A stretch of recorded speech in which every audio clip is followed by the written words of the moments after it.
अकोला जिल्ह्यामधील पातूर तालुक्याला पावसानं जोरदार तडाखा दिलाय।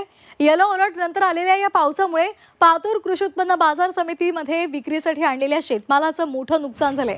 मेहनतीने उत्पादित केलेला माल पावसामुळे खराब झालाय आणि त्यामुळे शेतकऱ्यांच्या डोळ्यात अश्रू तरळले।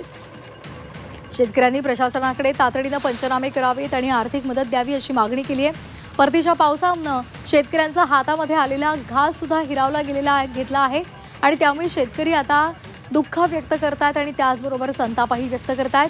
बाजार समिती, प्रशासन आणि महसूल विभागानं नुकसानग्रस्त शेतकऱ्यांना दिलासा देण्यासाठी तातडीने उपाययोजना कराव्यात अशी अपेक्षा व्यक्त केली जाते।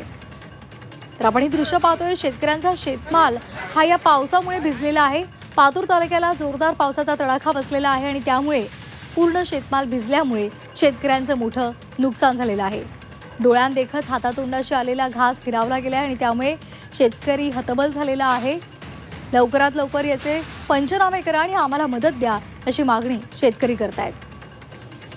आपण हे दृश्य पाहतोय, पूर्ण चिखल झालेला आहे आणि हा शेतमाल आणलेला असताना बाजार समितीमध्येच पूर्णपणे भिजून गेलेला आहे।